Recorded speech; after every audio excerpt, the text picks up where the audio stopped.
Happy Valentine's to all of you. Guys, ayan.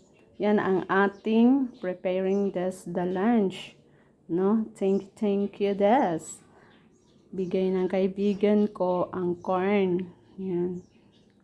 I-saute natin siya sa kalabaw meat. Ayan. So, gisa-gisa lang, repolyo, mais, corn, and also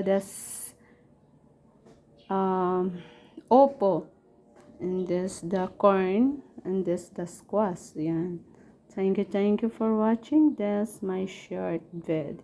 你好，下好吗？Voyong he, san san shi, shaol, mua, sip. Ayan. Sarap na.